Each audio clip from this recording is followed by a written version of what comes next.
Opobo, where King Jaja of Opobo was, is now known as EKWO. So if you're in Jamaica, if you're in America, if you're Black American, if you're Black British, if you're from the Caribbean, from the West Indies, this is where the slaves were taken from. So they will bring them from different ships and then bring them and load them up here to the ships to take them over the Atlantic Ocean and over on the way. So the Bridge of No Return was first built in 1795. I don't know how many of you were alive by then, but probably not very many people by now. It was built by the Europeans for the purpose of conveying slaves into waiting ships. It's a floating jetty and has 3 major underground holding compartments which were used in storing very stubborn slaves. The compartments have a capacity of about 30 people, but about 150 slaves. That's quite a lot of people to be put in into the place were stored there at a given time. It was nicknamed the Bridge of No Return because once you got here, you were not allowed to look back. You're only taken away from here over to the Caribbean, West Indies, and onwards to North America, etc. Today you can step on it and look back and walk on this bridge and return. To God be the glory. So all the Africans in diaspora and Americans, people in the West Indies, this is where it all started from, in Opobo. So you might hear about King Jaja of Opobo, you're reading in books. Right here I'm standing is where it was all being done. And I'm going to take you on. And now you have your chain, your gold chain or your silver platinum chain, and you feel proud. But look at this. This is where people were tied up in 1795 and so on by the Europeans and taken away and sold. Of course, I don't just blame the Europeans, it was sold by some people here.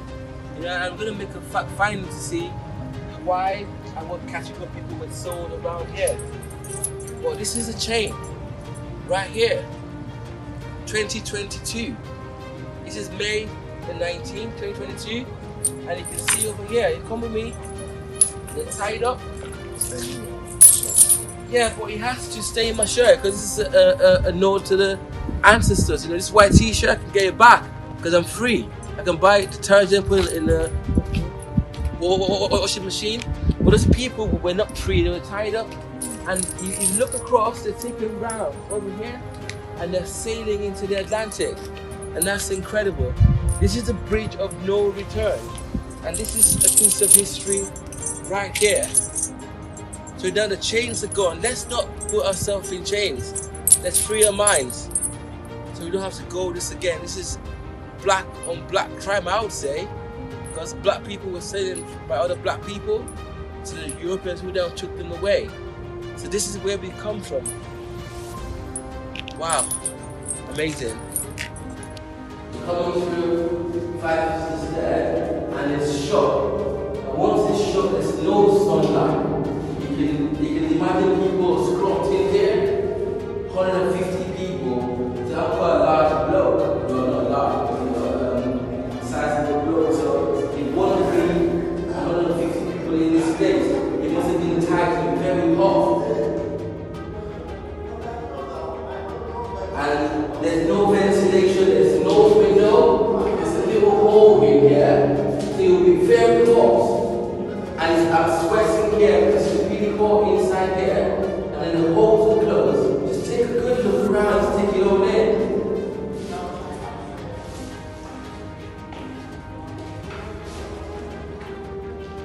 So if If you're living in the Caribbean, in the West Indies, in America, this is where it all started from.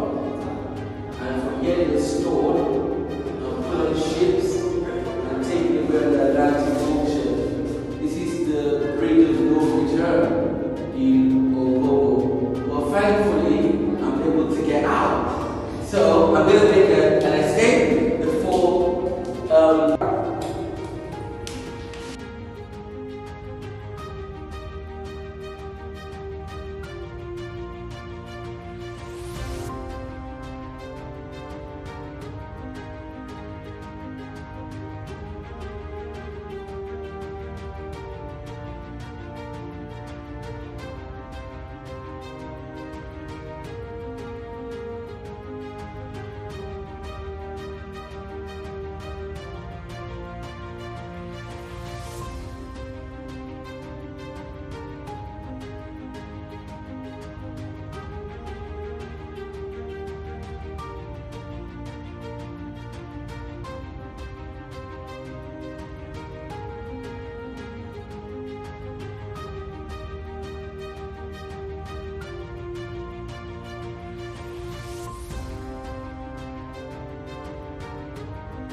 okay, so this is the bridge of no return. So that's over there, as we saw before, where we had the dungeon, where we had the ships going back and forth. And then we're going to take a turning to the left. So you can try to get our bearings around. So how far is the bridge of no return to Lord Ruger's house/office? So we're driving along. Really short distance. And very soon we'll come up at the Amalgamation House. These are just all just local housing that's around here. People still living. They've got satellite TV. This seems quite posh. Not sure that really works or not, but here and there. We've got this number 5 Marine Road. You know, obviously by the marines, attached houses. We've got drying the clothes. There's no washing the machine. That building should have been one of back in the 1700s. This is a really old building as well, as you can see. What you call a listed building in England, in a place of natural, the traditional rulers council. Probably the chief lives here, people are working in there, but it's really an old listed building, as we would say in England. And it's a short 1 minute, 2 minute drive. We had a bicycle ride. So the Amalgamation House and Lord Lugar's office, it's not really far from the bridge of no return, quite a short 1 minute drive. As you can see, all office buildings, there's some workers going in there. That's a lady in a moped, quite interesting. And the women here have mopeds as well. It's called the Local Education Authority. And that's the Amalgamation House. If you slow down a second, just pull up right here. So it's winding down. So just to give you a bearing, this is where Lord Lugard was working, and that's Gracious. Abadia, she's still here waiting for her mom to come back from work, which I say is quite interesting, you know, in terms of child abuse and all of that. But that's Lord Lugard's house. I spoke to her, and her dad's away, and her mom's at work. And unfortunately, that's what kids go through here. And we hope that we can help them a bit more. Good afternoon. That's Lord Lugard's office, which is big. So a short drive from the bridge of no return. So I can tell that the government at the time is keeping watch on the commercial activities of the slave trading going on at the bridge of no return. Well, I'm able to leave now.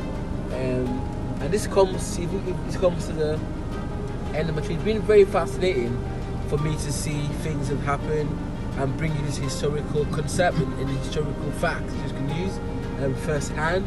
I travelled all the way from London to come and make this documentary to show you how the slaves were literally. I'm sweating and my shirt's so dirty because I had a chain around my neck, around my feet, and I was able to walk the same distance and the same footsteps that slaves in America and in the Caribbean did.